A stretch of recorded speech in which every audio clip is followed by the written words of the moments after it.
What up? What up? And welcome to another episode of the unofficial podcast of the National Football League, the world-famous and critically acclaimed 5-6 Kings podcast.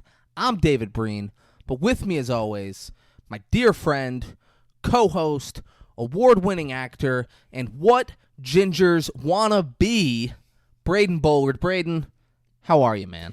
David, I'm doing fantastic. One reason why I'm doing fantastic is because the other day I got some proof of my gingerness. You want to hear? I mean, what, you think I'm going to say no? Think I'm like, nah. Whiplash. In the sun, got a piece of glare right onto my hair, my leg hair, and I was like, what a perfect opportunity to record this so I can expose the lies that have been being told about my gingerness. How do you feel about that? I'm about to release it for the whole world to see. The auburn color in my hair blowing in the wind. So our conversation was not serious. No, not that. Not that. I was dead fucking serious. Don't you ever question my seriousness. Our conversation was not me denying whether or not you had any auburn in your fucking hair.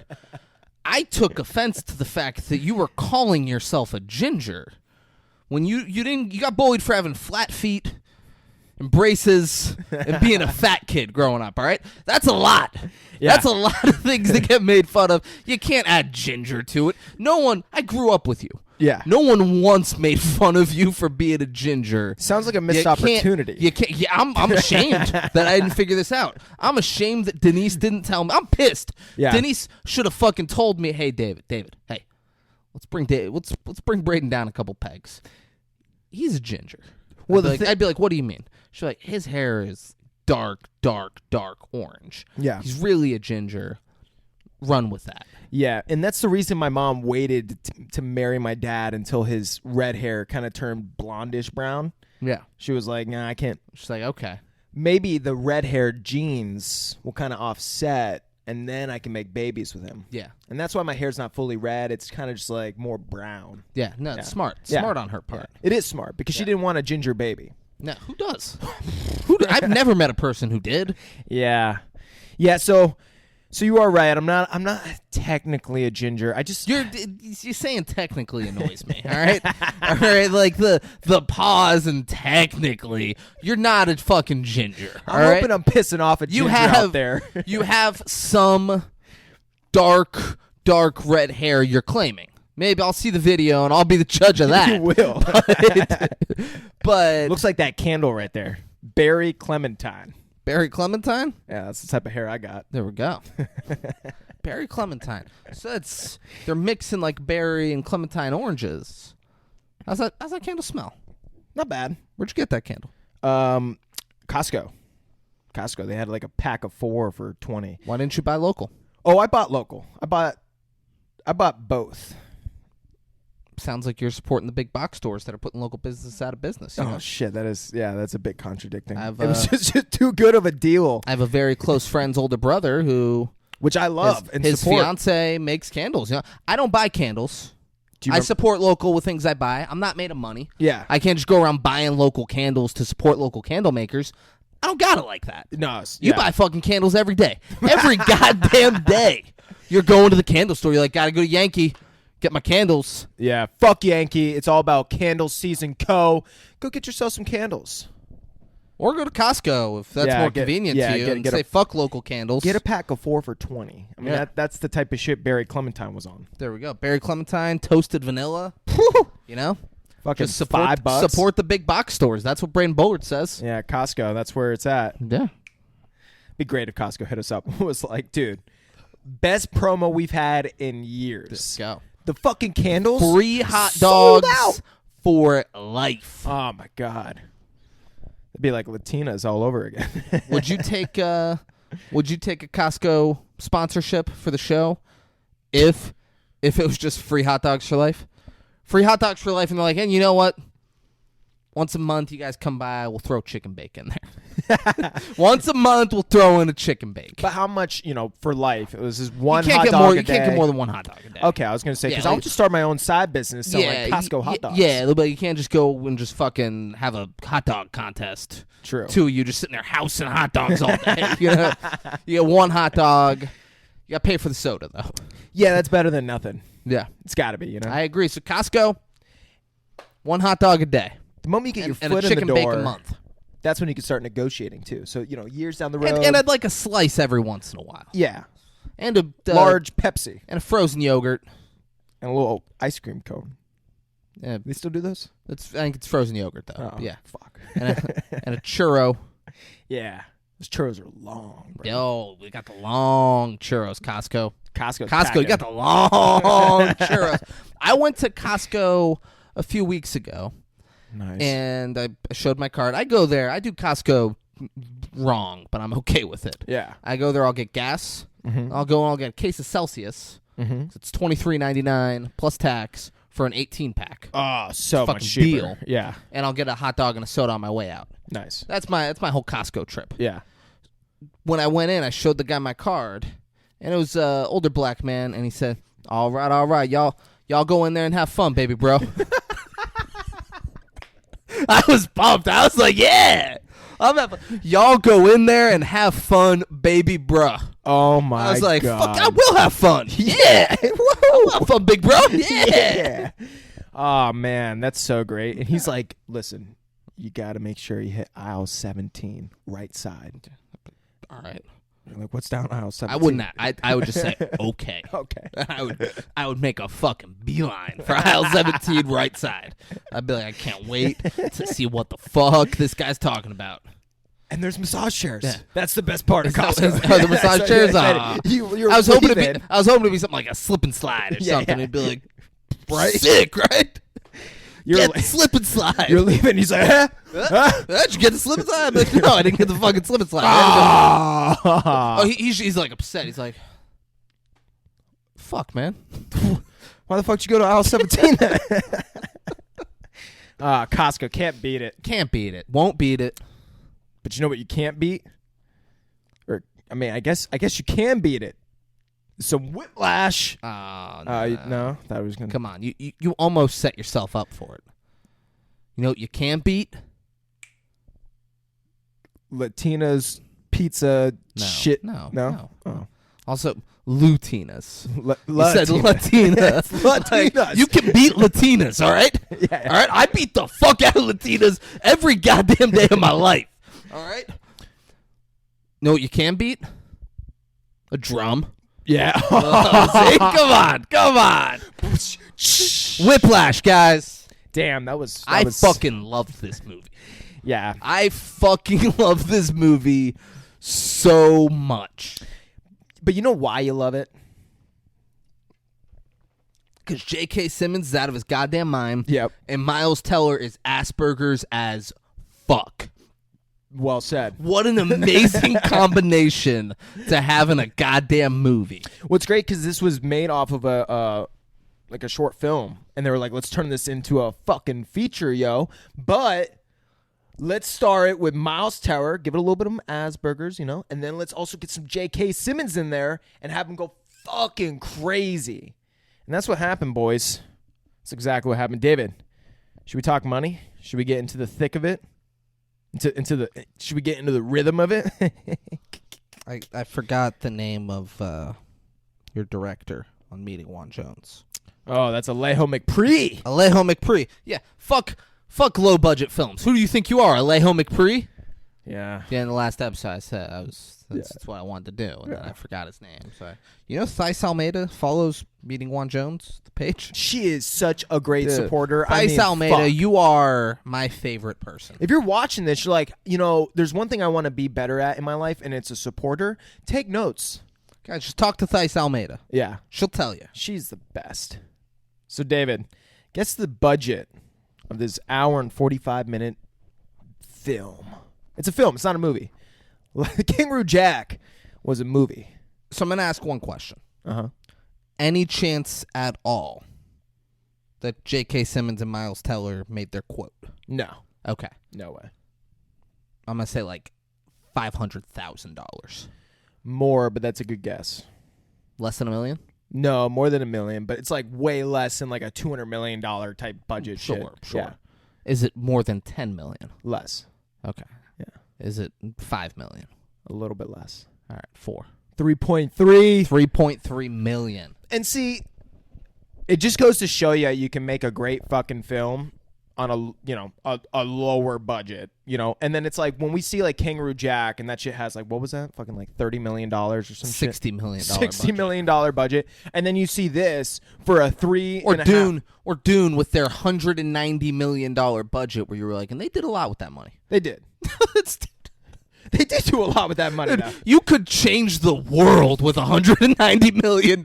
You could. They made a fucking movie. But when you look at like some other films that are like, like Avengers is like $350 million to make like an Avengers film.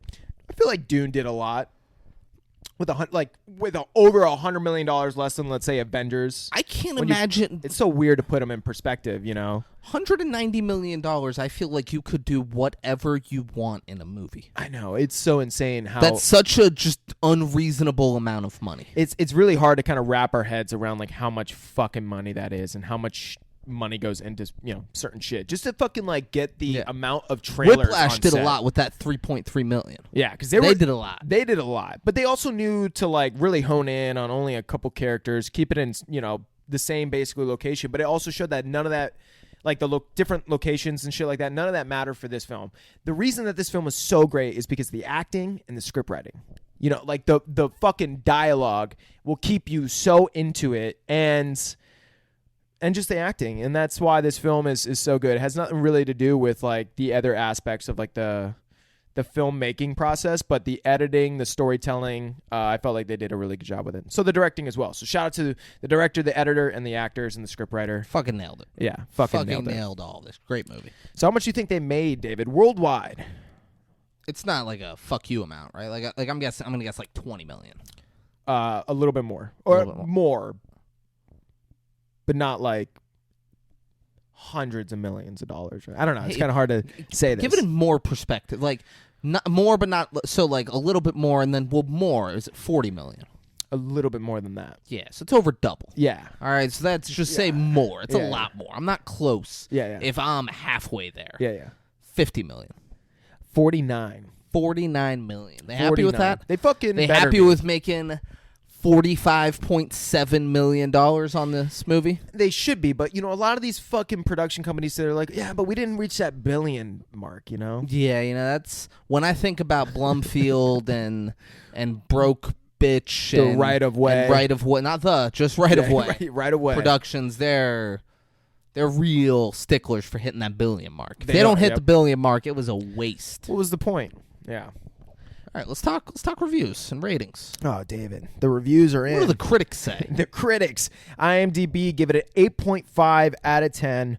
Rotten Tomatoes gave it a 94%. I mean, these are fucking high. Metacritic gave it an 89%, and the Google users gave it a 92%.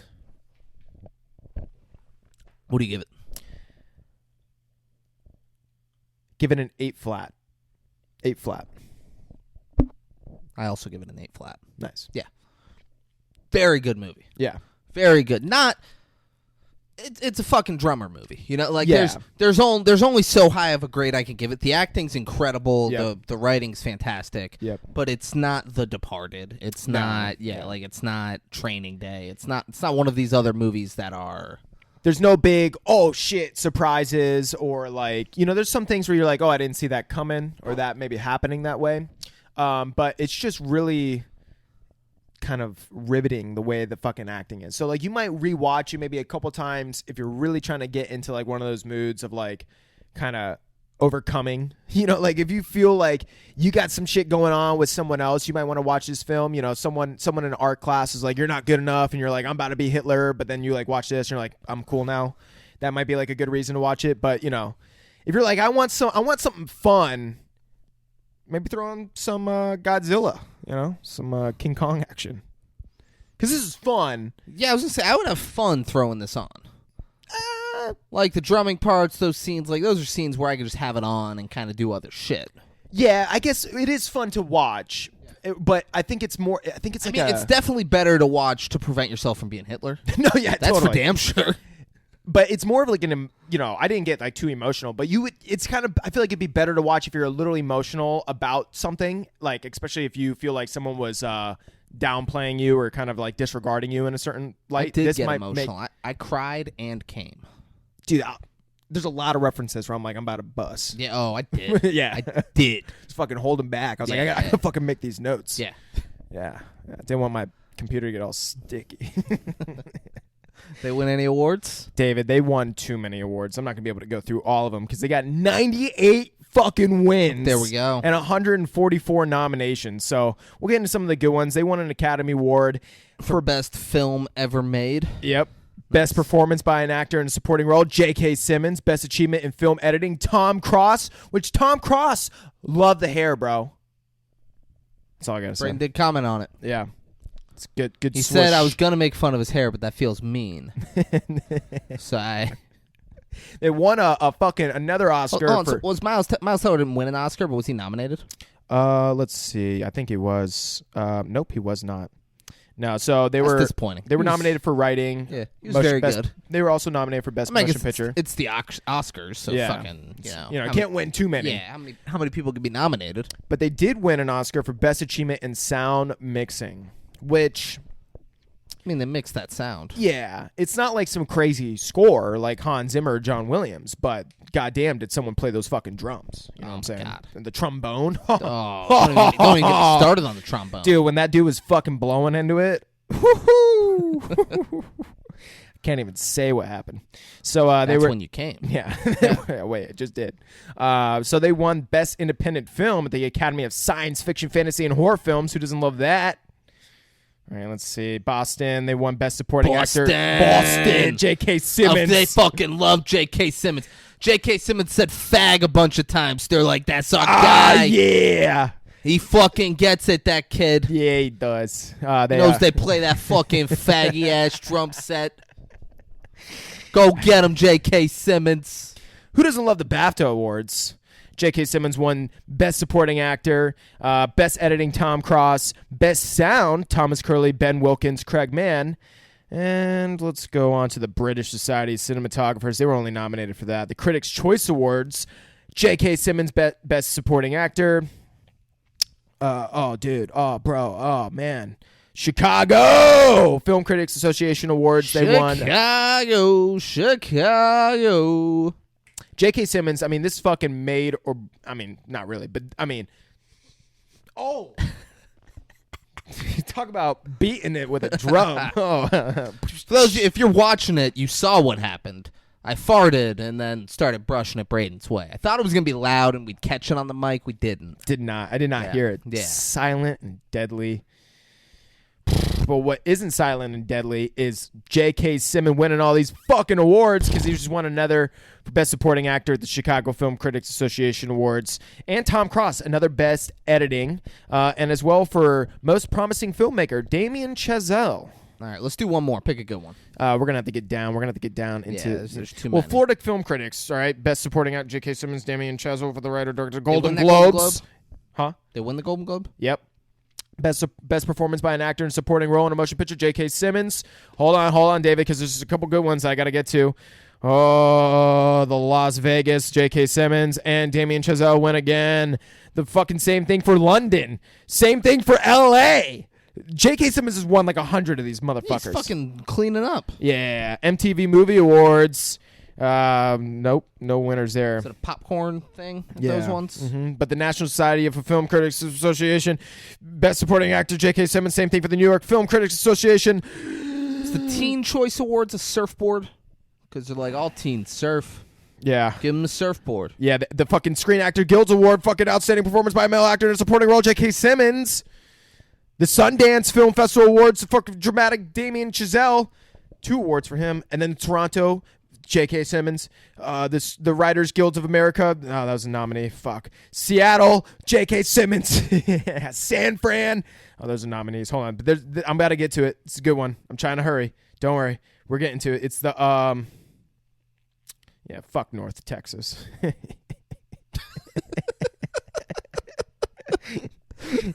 No, because there's one that me and David, we always shout them out, and I gotta get to them. It's the Golden Schmoes. Here we are. Winner, Best Supporting Actor of the Year, J.K. Simmons, and that's where I'll end it. I got excited. I thought Sally won something. We're gonna get to go Sally. I was like, was she a part of this movie? And all of a sudden, just she won that. Oh, David, the Black Film Critics Circle Awards, J.K. Simmons, Best Supporting Actor. I mean, there's so many of these fucking things. Yeah. Nevada, J.K. Simmons. AARP? Yeah, AARP, because, who? Guess. J.K. Simmons, yeah. J.K. Simmons, baby. Yeah, that's basically it, boys. I mean, J.K., your house must be flooded with fucking awards. Oh, yeah. He's just fucking... And then the Odyssey Award, Best Supporting Actor, J.K. Simmons. Best Lead Actor, Miles Teller. There's one. There we go, Miles. That's it, baby. Hey, he did fucking great. I'm surprised it was like the only award that I could find for him. And people just don't like people with Asperger's. Yeah.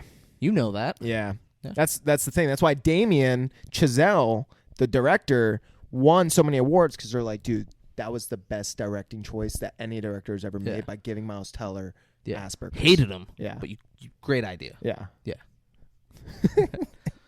So are we ready to jump in, or do you want to take a quick break? I'm fucking... You got the notes on this. I'm fucking ready. I'm fucking ready, David.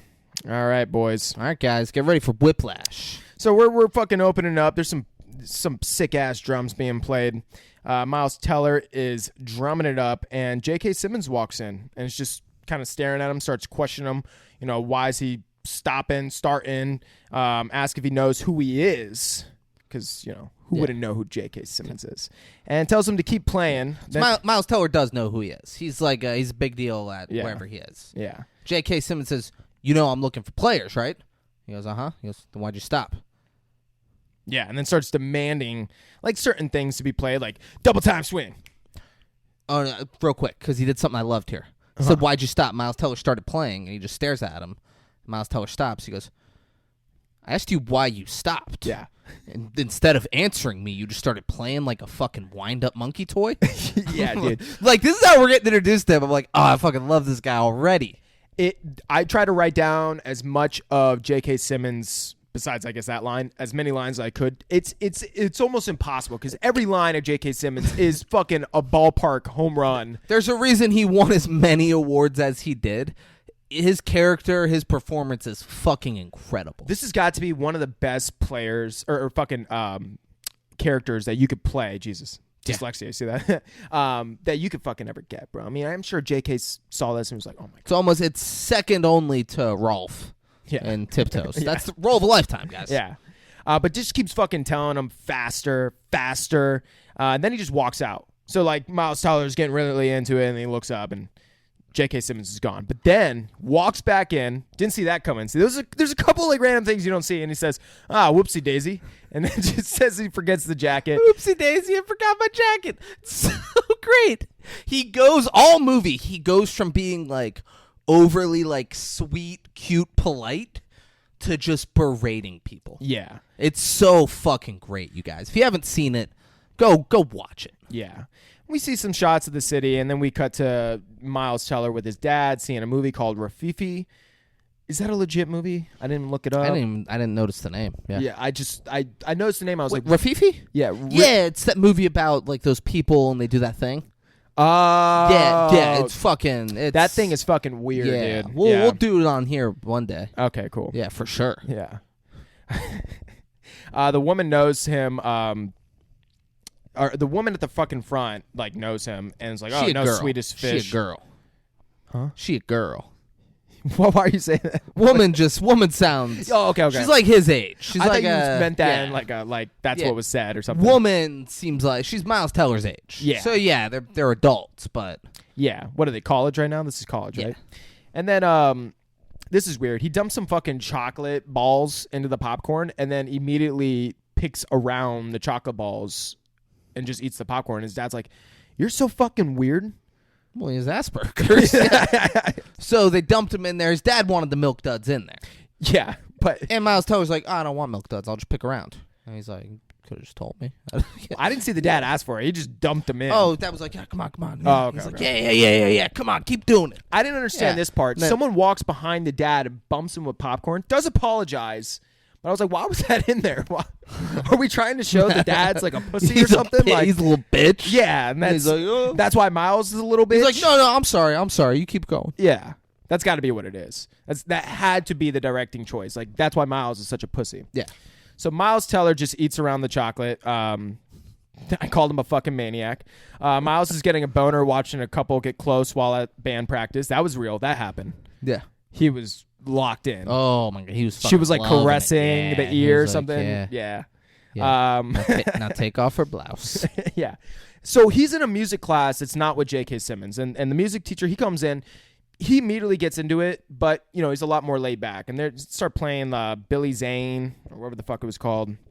They see someone creeping outside the class door, and then we cut to Miles walking down the hall, and he stumbles upon, I guess, what is the real music class, which is what J.K. Simmons is teaching. And then for some reason, J.K. immediately knows he's there, like the fucking Force in Star Wars, and just like looks back, and Miles gets all pussy. He scares and like gets out of the way of the window. It's like, Yeah. I shouldn't be watching. Yeah. And then we cut to Miles playing his fucking heart out on the drums, but it ain't good enough. Because he pulls out the Buddy Rich CD. And I guess this is like a drummer who's like one of the best in the world. And he just kind of keeps listening to this CD to try and envision himself doing the same on the drums. That whole anxiety of influence, trying to outdo your precursor, just trying to, try to be the best. Yeah, wants to be the greatest. Yeah. And that's what it's really kind of showing right now. It's like he's at this point where he's skittish. He's still growing into a man, but he wants to be the best drummer. Next day, we're at the band class. The teacher is over it, and J.K. Simmons comes in, bursting in, and everyone immediately like shuts the fuck up. Everyone, you can tell right off rip that there's this dynamic that everyone knows J.K. Simmons is the guy not to fuck with at this university. And immediately, the best part, the teacher doesn't say a word, fucks off. So J.K. Simmons, he says, "May I?" Oh, okay, he goes, "May I?" It was subtle, I guess. Yeah, and the teacher's like, Yeah, it doesn't say anything though. It just like leaves. Yeah. And he just starts getting everyone to play specific shit. Tells a girl she's only in the front row because she's cute. Well, but like has her like try to play the trombone or whatever the fuck. He's like, let's see if you're here. I guess like first chair's in the front, back, and it's like the best players are in the front, and then at each instrument. I guess that's how a jazz band works. Yeah, and every time someone is performing, he's like, nope, switch. Nope. All right. Yeah. He's trying to figure out who's good. He has him play a couple notes. Yeah. And with her, he says, all right, let's see if you're actually talented or if you're just in the front because you're good looking. And then she goes, meow. He's like, yep, that's what I thought. Yeah. And it moves on. He's so quick, man. It's J.K. Simmons knocks it out the fucking park too. But he tells Miles to swap out with the drummer, and then after class he tells Miles to come with him and tells him to be at room B16 the next day at 6 a.m. and to don't be late, you fucking pussy. And Jake and fucking Miles is like, why are you going to talk to me like that? And then he just walks off. So then Miles goes out and sits down, smiles. He thinks he's like about to start his dream. He's like, this is it. You get the feeling like everyone, you go to that school because you want to work with J.K. Simmons. Yeah. Like that's what it feels like. Like it's a music school. You'll have a bunch of teachers. I'm sure they're great, but you want to be in that class. Yeah. Like your hope is that J.K. Simmons is who you're going to learn from. I will say one time, this is so crazy because I had not as near of. That's the way people feel when they go to Lifetime Fitness and are in classes. Yeah. They want shut the fuck down. Shut the fuck up. They want to be with Braden Bullard. Yeah. And I bring out a whip. No, but I had a kind of like a similar experience, not as dramatic as this, obviously, but when I was in 8th grade with my English teacher, and he was, I know that sounds crazy, but he would be someone who would kick people out of the class so quick, like did not play any type of shit. Like we would get into class, he'd be like, all right, everyone sit down, shut up. Like literally like right off rep.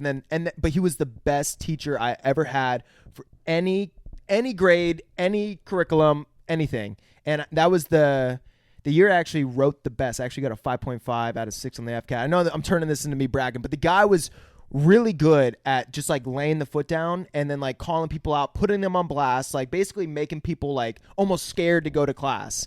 Obviously wasn't as extreme as J.K. Simmons, but was like of a lesser version of him. That guy, he wanted to create the best writer of all time. He was like, I want Mark Twain to come out of my class, all right? Yeah, You know? exactly. You just put the N-word in your books and shit, and nobody cares. Yeah, it'd be like, what? It'd be so funny because someone, would try to like, be a class clown, and he would like run with it, like how, in a way, kind of like J.K. Simmons would be. Like, oh yeah, oh you're a class clown. Well, why don't you come up here and you start writing on the board? Show us all the words that you learned over the last week, and just like embarrass the fuck out of him. Be like, all right, yeah, that's what I thought. Yeah. Go sit down. It was great. So I was like, oh man, I gotta be good at fucking writing now. So it shows you that's what the whole fucking movie is about. Is like, being hard on someone is really going to actually bring the best out of them. And that's kind of like what this whole movie is kind of about.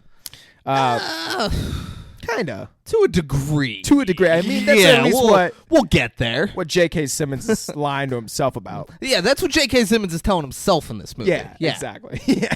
That is not what this movie wanted you to think leaving. Being hard on people is how you get the best out of them. It's kind of up for interpretation, I will say that. Dude. Sometimes you just got to beat a motherfucker. All right, so so we cut to Miles back at the movie theaters, and but he's let me see. He's at the movie he theater. asks out the girl who's working behind the counter. Yeah, and she kind of fucks with him at first. She tells him Great. to leave. Yeah, she's like, you need to leave. And he immediately gets so self-conscious. He's like, He's oh my God, I'm so sorry, and she's like, I'm just fucking with you. Yeah, I'll go out with you. She's the complete opposite of Miles. Yeah.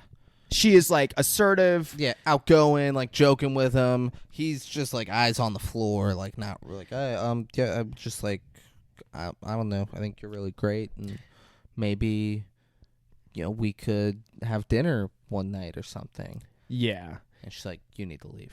Yeah. And then she laughs. She's like, I get off at 7 on Monday. And he says, okay.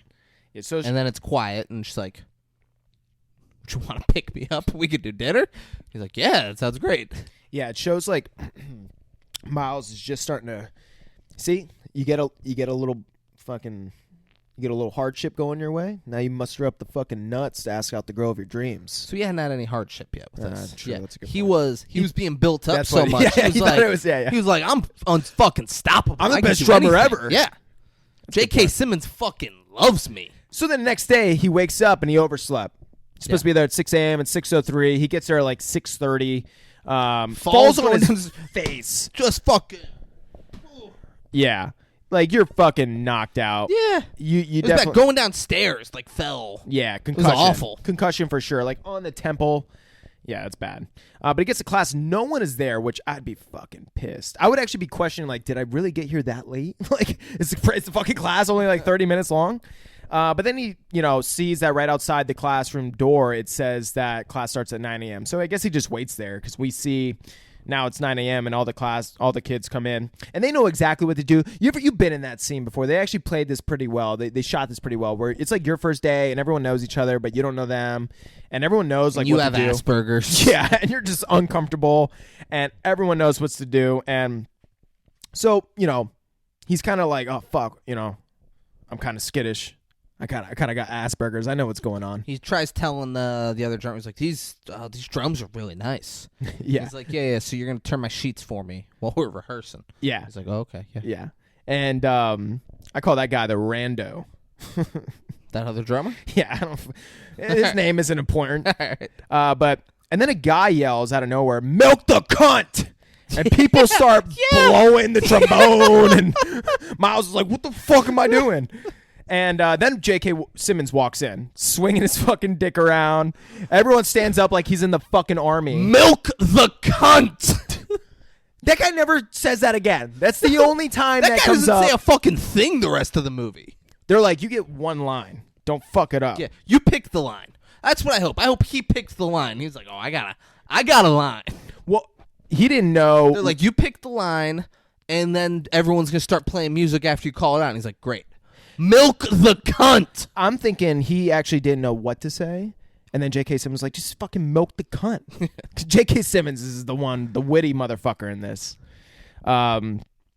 Yeah, J.K. Simmons comes in swinging his fucking dick around, and literally everyone stands up like they are in the U.S. fucking military, which is the biggest military in human history, I might add. because it's a competition. But immediately J.K. Simmons starts picking on Miles, calling him cute, and a squeaker, which I don't really know what that means. I'm guessing like that means you're not too good at hitting the drums, you're squeaking the drums. I assume it's like you're young. Yeah. You're young and untapped. We're going to figure out what you got. Your squeaker. Yeah. What the fuck? So I just lost my fucking spot because the computer is doing something that isn't fucking cool. It keeps moving the spot on me. Squeaker is a child on an online voice chat that has yet to reach puberty. That is exactly... Prepubescent queaker. You little shit-faced cock lover. Fucking fuck you. He fucking shot my fucking guy with a fucking gun, and he fucking ran, and I fucking died, and then I fucking responded, and he's fucking dead, and off at this point. Sex-obsessed squeaker. What? Sex-obsessed squeaker. Dude, she sounds hot. I would totally fuck her 100 times. Have you guys ever heard of Britney Spears? She's so hot. I would do her so hard. Did you just kill me? I'm totally going to go fuck my girlfriend. Damn, that sounds... Yeah, that sounds about right. Yeah. But then J.K. Simmons says, all right, gang, Whiplash. And they all get set, and he swings his wrist. That's all he's doing. He's just swinging his wrist, and they start going fucking crazy. They fucking smash it. Guy yells at Miles to turn the fucking page because Miles is just caught up in the whiplash. Yeah, he's just like, this is fucking good. Yeah, I'm fucking in. He's getting whiplash, just looking around. And he's like, turn the page. Yeah. Turn the fucking page. Yeah, and then J.K. Simmons stops everyone and tells... I've never seen someone stop something so much in one film. Stops everyone and tells some guy in the class, Barker, that is not your boyfriend's dick. Do not come early. Bar 93. And they go again, and J.K. Simmons... Oh, I'm sorry, were you telling me to stop? Oh, okay, my bad.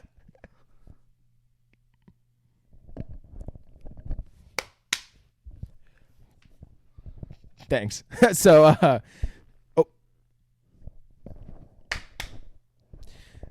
guy yells at Miles to turn... No, I didn't say stop. Oh, okay. They go again, and J.K. Simmons is waiting for a motherfucker to slip up, and then J.K. Simmons tells to stop, and then he's fucking pissed because someone is out of tune, and he says they should expose themselves, and maybe a bug flew into his ear because no one's like, oh. No one said, and he's like, all right, maybe a bug flew in my ear. Play again. Yeah. Then they play again, and he does the stop, and he's like, nope, someone's off tune. Yep. So then he goes in. He starts getting fucking pissed. He goes, okay, so you're either deliberately playing out of tune and sabotaging my band, or you don't know that you're out of tune, which is even worse. And then he keeps saying 5, 6, and he keeps forgetting to say 1. 5, 6, 1. But he doesn't. He just says 5, 6. He's not forgetting to say 1. Because one's staying in the motherfucking head, yo. I didn't understand what you were doing at all there. I thought it was a music thing and they're supposed to say 1 and they weren't doing it. I was like, I don't think he's forgetting, man. 5, 6, 1. I don't think all movie J.K. Simmons was forgetting a number. That's silly. He should have known better. He was forgetting to say 1. Yeah. Fucking wants to stay in the head. But J.K. Simmons finds out the rat who's fucking up his band and asks him, do you think you're out of tune? And tells him to look at me. He's like, look at me. The kid is terrified. He's shaking. Literally he's looking shaking down at the ground. J.K. Simmons looks at him and goes, there's not a Mars bar down there. Fucking, what do you He's fat. Yeah. So he keeps making fun of him for being fat. And then there's not a Mars bar down there. Look at me. Yeah. And then it just... You ever had a Mars bar? No. They're good. Are they? Yeah. Too chewy or like just enough? They're good. Some can be too chewy, you know? Some Mars bars? Or just bars in general, you know? I mean, it's not a Milky Way. Yeah, like some thick Twix, you know? It's just, I love a good Twix. it is pretty good. Never buy Twix. Never buy Twix. But Twigs is, like, it's one of the better candy bars. It is. Yeah. But I'm never like, I'm going to buy a Twix. If I'm ever buying candy, it's fucking Reese's. Same. Yeah. But whenever I have a Twix, it's Reese's, or occasionally I'll get a Kit Kat and throw it in the freezer. Yeah. Yeah. Never Twix. Yeah. I should change that.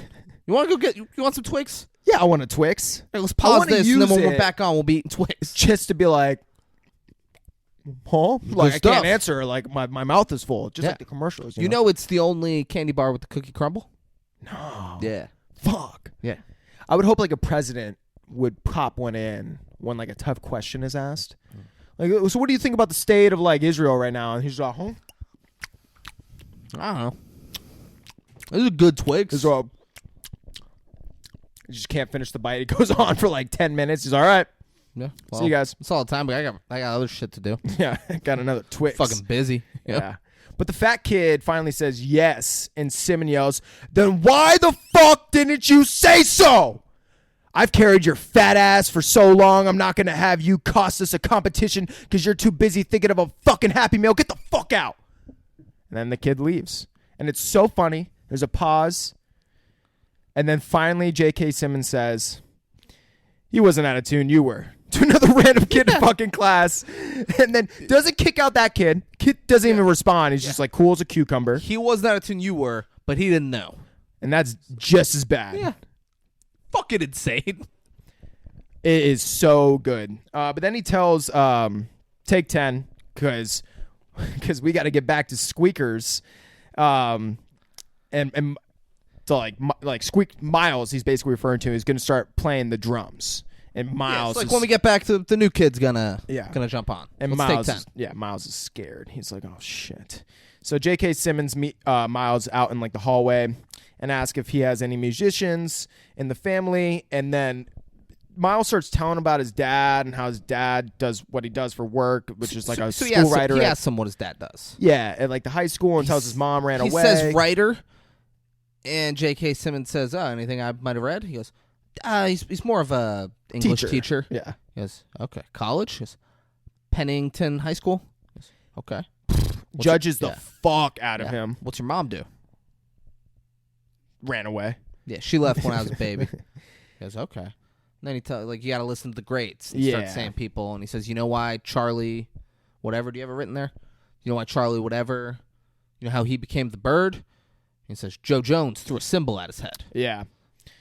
Shows that tough love is what makes you great. And so J.K. Simmons, but he's super nice. He's like, hey, you just got to go in there, have fun. Don't worry about what the rest of the class thinks. Just go in there. You're going to have fun with it, Just shows how crazy this character is. You're here for a reason, right? Yeah. It's like, yeah. He goes, say it. I'm here for a reason. He's like, exactly. You're here for a reason. Smiles, like puts his hand on his shoulder. We're going to play the drums. We're going to have fun. Just have fun, Don't worry about the numbers. Just relax. Yeah, just relax and let's have fun with it. So then they're in. Simmons comes in and, all cool, pretty relaxed too, and tells him to do Whiplash and for Miles to do his best.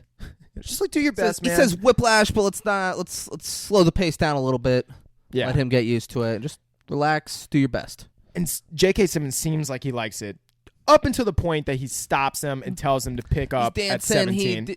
Do you have written down who the drummer is? You said it before, and he's like, we got fucking whatever. Yeah, I Lars Ulrich here. Yeah. Miles is smiling and stuff. Yeah. So he stops him. Yeah. And just kind of tells him to pick up at 17, and then stops him again, says, no, not quite my tempo. He's stopping him quicker now, though. Yeah. Like, he's stopping him a lot quicker. Nah, not my tempo. And downbeat on 18. Like, keeps telling him, like, where to pick up, basically. He's very nice about that. He's like, downbeat on 18. Hey, but it's all right, though. Let's just take it again. Then stops again. Go to bar 17. Stops him again. Says, not quite my tempo. Then again. And says, you're rushing. And then again, says, you're dragging.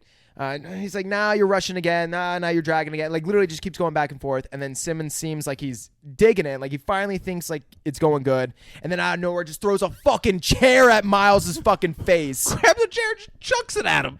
And then he ducks. Miles ducks. He doesn't hit him in the head. Takes like Miles a big ducks. fucking deep breath. like you think Miles would be the one to have to calm down, but instead it's J.K. Simmons after throwing a chair at him, having to be like, were you rushing or dragging? And then Miles just like doesn't know. And then J.K. runs over at him. Like he's going to fuck him up. He's like, oh, shit. And then starts counting 5, 6, 7, or he starts telling Miles to start counting, and then Miles like 5, 6, 7, and to 4. Yeah, to 4, and then 4. Damn it! Look at me! And then Miles says 1, 2, 3, 4, slaps him, and again, and Miles 1, 2, 3, again, 1, 2, 3, 4, and just keeps, was I rushing or was I dragging? I don't know. Again, 1, 2, 3, 4, rushing or dragging? Rushing, and. So you know the fucking difference. He is fucking beat red side. If you're not watching the YouTube, he was smacking him. He was making him count to 4 and smacking him before he got to 4. Yeah. So he's rushing. He's there early. Yeah. And then says to him what he said to the other guy before. If you deliberately sabotage my band, I will fuck you like a pig. Now, are you a rusher or a dragger? And are you going to be on my fucking time? And then Simmons gets on him, calls him fucking retarded, and that he can't fucking read music. Because Miles like not answering, doesn't know what to say. He's literally starting to cry. He doesn't know what the fuck is going on right now. This guy was so nice a minute ago. This is literally showing that like his ego is cracking, and he's like starting to get almost like PTSD type shit. Like it is starting to really affect him, and he's shedding a fucking tear. And Simmons goes, he goes, "Do I look like a double fucking rainbow? Do I look like a fucking double rainbow? Or are you upset? Are you upset?" And then starts like making him cry. He's like, well, how about you say it to the whole fucking class? Tell him if you're upset. Say you're upset. So I'm upset. No, louder. I'm upset. Louder. I'm upset. And he starts like fucking crying while he's saying he's upset. And dude, that's when Simmons just fucking like, talk about digging it in, you know, like you got the knife in, you fucking dig it in. And he goes, now, and then says, "You're a worthless, friendless, faggot-lipped little piece of shit whose mommy left daddy when she figured out he wasn't Eugene O'Neill, who's now weeping and slobbering all over my fucking drum set like a 9-year-old girl. So for the final father fucking time, say it louder." And Miles yells, "I'm upset!" Kind of like that. This is his first day in the fucking class, guys. And then they switch drummers. Yeah, he's like, switch fucking drummers. And Miles just kind of sits with his head down, kind of crying, and then we see Miles leave class. He said something, he might say it later, where he's like, "You're going to make your dad look like the fucking star of the family." Yeah, or something. yeah. Like, he might say it later. That might be later. I think it is later, but I don't think I wrote it because I don't know. It's just so many fucking good lines. Yeah, but he does say that. You're like, Jesus. Which is like crazy because now, like, we've seen shit on his dad for being a school teacher. J.K. Simmons has never met his father. He doesn't. This guy could be the best school teacher of all time. Yeah. And J.K. Simmons. J.K. Simmons knows, by the way, Miles Teller was answering, that Miles Teller is fucking ashamed of his dad. Oh, man. Yeah, he knows that, by the way. He said writer and then English teacher. J.K. Simmons asked college, and he went Pennington High School. He could tell, he's like, okay, this kid's ashamed of his dad. Just fucking store that away. I'm going to use that one. He's a fucking monster, this guy. Yeah, he's fucked up, man. He's talk about getting all in your psyche and making you question everything about your life. Because fucking great. Miles leaves, he goes back to his apartment, and it's just broken, bro. He's like throwing his shit. He's staring at everything that he's, posters on the wall, music notes, and he's just like, should I just fucking end it? I mean, he doesn't say that, but he's looking around like, fuck, dude. I've just been beaten up, basically. It's like, it sucks. Yeah. And it almost feels like it's almost like I don't even want to say these. The lines were so well done by J.K. Simmons. If you haven't seen this movie, do yourself a fucking favor and go watch it because he kills every fucking line.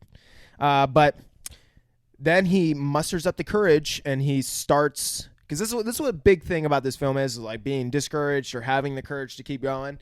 And we see Miles has got the fucking courage because he starts practicing Whiplash over and over, and then he takes his fucking bed, sets it by the drums, and he's practicing while his hands are bleeding. And he keeps it's kind of a montage, not really a montage. This is a montage. It was a missed opportunity for a nice old montage. It was like a half-ass montage. It was. But he's like bandaging up his hand, and we're seeing him practice. The half-ass. That's why I didn't sing Even Rocky had a montage. That's right. You just get a montage. Yeah, because it's half-ass. Yeah, exactly. Miles says he's bad with eye contact while on the date with the movie theater girl, and says she points it out to him. Yeah, she says, "Every time I've seen you, you've been staring at the ground." I wish she would have been like, "Yeah, I have Asperger's, so I don't make eye contact too good." And he says that she has a very nice chin, and that gets her. Hold on. Oh. So, during our hiatus, there was season 39 of The Challenge on MTV. Ooh. And there's this hot British girl, and there was like a taller, like light-skinned black guy. He was fucking awesome at the game. Yeah. But they're like out of the thing, and everyone's like they're up. They go out to like clubs, and I watch them pay like with their debit card. Oh, that's they crazy. stay in a house in another country. I don't understand why MTV isn't just. That's insane. Yeah, it's insane that they pay when they go out. That's crazy. They go to like a club. There's no like live music or anything, and there's no other people with them. They're just at a different place than the house drinking, and they're paying. It looks like. Yeah, that's what MTV's best at, you know? It's fucking insane. But while they're there, everyone's like yelling, like, "Come on, kiss, kiss!" And she's into it, and he's not. Yeah. And then they're like off talking. She's like, "What's your fucking deal? You humiliated the shit out of me. Every guy here would have been dying to kiss me there." And he goes, "Well, like I think it's like part of like my autism and all of that." And she goes, What do you mean autism?" Whoa. He goes, "Yeah, I have autism." Can you be autistic and be that aware that you're autistic? Yes. Yeah. But like that's straightforward. You know too? you're diagnosed with autism. Yeah. He's like, yeah, like I think it's like, you know, like part of like me being autistic and all of that. And she's like, "What do you mean autistic?" Whoa. Like, yeah. I meant artistic. Yeah. He's like, "Yeah, I have autism." She's like, "Well, that's insane." And then later, like once they made that reveal and like good on MTV, Producers were fucking soaking that up. they fucking leaned into it. So like So that hard. night, Like look at the viewership. That night, the two of them were laying in bed, and like they have the cameras on them, and they're just showing like a time lapse where it's like 6 hours, and he's just talking about the game the whole time with her, like just for like 6 hours, he's talking about the game and like strategies and stuff, and then she does like a confessional thing. She's like, he really likes the game. He's really excited about the game. Girls love it when you're passionate about something. It's fucking insane. It's fucking insane the way MTV fucking showed that. The producers are like in his ear, like, yeah, no, lean in for a kiss. Yeah. Good. He's like, "No, I can't do it. Yeah. I can't do it. Not right now." All right, back to the movie. All right, so that's great. So Miles says, yeah, he's bad with, or she fucking points it out, and the whole chin thing. Yeah, so she's homesick. We find that out, and Miles goes to the movie with his dad, and she likes that. She likes that he goes to the movies with his dad, and he says that she's like talking, like she's putting herself down. It's reverse negging. He's not negging her; she's negging herself. And then she finds that familiar with negging? Oh yeah, It's a term used in sexual manipulation. it's like the opposite of pegging. No. No. Oh. You might neg a girl and then peg a girl. Oh shit. Yeah, Oh, yeah, that might happen. Oh damn. It's to talk down to a girl to make her feel worthless. And then the parent of a friend of ours, one time, there was a party at their house. I won't say names. There was a party at their house, and like a day party. We were by the pool, and I was talking to a girl, and Dad walked over and said, "Psh, gotta keep that stomach tight, girl," and like smacked her in the stomach, and then pulled me aside and said, "Dave, I'm making her feel worthless." Making her feel worthless so she'll do anything for you. Oh my god. And I went, "That's fucking nuts, man." But it worked. that is fucking crazy what you just said. She's your daughter's friend, you weirdo. Hey man. Whatever works. Oh, man. I appreciated the help. He was looking out for me. Yeah, he's like, I'll take the bullet. She's gonna hate me forever for this. But he's like, "I don't give a But fuck. maybe fuck my that boy. person." Yeah. We'll get a little hand job or something. But that's what Miles was hoping. But what If he got, made her feel worthless to do anything, you think I'm gonna go hand job? I'm just thinking I'm like, like, "You mean anything?" It's like, "Yeah, what's the top what's the top thing of a hand job?" Oh my god, yeah. Yeah, she'll give me a hand job, you kidding me? yeah, skin on skin. Yes. No spit, no lube, just dry skin. And that's exactly what Miles was wanting. But instead, all he got was a little bit of foot action. They played footsies under the table, and he was like, "Score." No, the one I watched, she like jacked him off with both her feet. She I did, thought like that one was of a those footsie. things. Yeah. Oh, okay. Full. You made it little. He came all over the place. Yeah. And then he like kicked her in the vagina. Yeah. And she's like, that's not how you do it. You got to be gentle. Is it good? Is that good for you? Well, and she's like, that's just the Asperger's. You gotta wiggle the toes. Yeah, come on. He's like, no, I'm good. Yeah. She while they were talking though, I'm good. they were talking about school, and he's all passionate about his shit, and then he's like, so what do you want to study? She's like, I don't know. He's like, okay. So like Fordham, was that like just a random school or something, or like was it a place you went to for a reason? She's like, it's a school. I applied to a bunch of places and Fordham let me in. Why'd you pick Schaefer? Like, she's defensive. She's 19 and in school taking fucking general stuff. She doesn't need to know what she wants to do yet. Yeah. She's very defensive about it. She's like, why'd you pick Schaefer? He goes, because it's the top music program in the country. Just like that. So even though they're playing footsies, they're also kind of stepping on each other's toes. Yeah. Well, he's very passionate about what he wants to do, and that comes off kind of aggressive and standoffish. Yeah. And she's not having it. Yeah. Yeah. Maybe they both have Asperger's. No, she definitely doesn't. No? No. Maybe that's just the Asperger's. Nicole ain't got shit. She doesn't. She doesn't have shit. She barely even has feet. But next day, everyone's in suits. Boom. Got her. Next day, everyone's in suits. He calls them cocksuckers. That's the first thing he said. All right, cocksuckers. Comes in the room.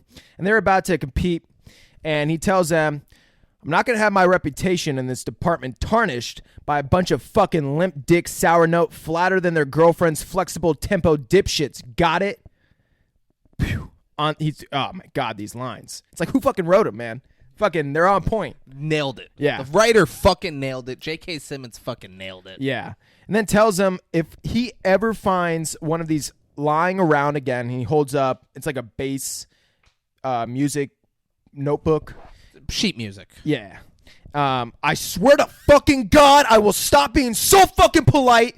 And then some fucking kid walks up to him. He's like, sir? He's like, get the fuck out of my sight before I demolish you.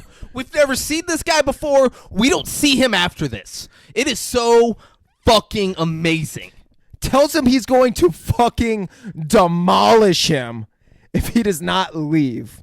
And the kid leaves. He backs off, not all the way. He doesn't, because then he ends up saying... He backs out of there, and J.K. Simmons keeps talking. He goes, I can still fucking see you. Yeah, that's so good. Yeah. It's so... They never explain who he is. There's never, like, we don't see him the rest of the movie doing shit. He's gone. I pray that was all ad-libbed, and the director was just like, hey, go up to J.K. Simmons. Hey, just walk in there while he's talking. Yeah. And then J.K. just stayed in character and was just like, get the fuck out of my sight. You fucking... I hope there's outtakes where he said shit he was not supposed to say. That they could not put in the cut. Hey, you can't do that. Just tone it back. I love it. I love the energy. That guy's a human. Come on. But they start performing, and the drummer tells Miles after to hold on to the music notepad thing. Yeah. Sheet music. Yeah, sheet music. The notebook. Until the second set. And we see Miles, quick cut. He walks backstage, goes to the vending machine, puts the notepad down right behind him. Literally looks at these kids for a couple seconds, turned back around, and the notepad is gone. He's got a root beer. Yeah. And it's like the seat is directly behind him, like directly behind his ass. You would fucking feel someone walk by you and pick up that notepad. I wish they would have had him like been a little bit more dumb about it and walk down the hallway. But that's not even like a critique. I mean, they never really resolve it unless I miss something, but I wish that made sense. For Miles Teller's character, they wanted it to not really be his fault here. Yeah.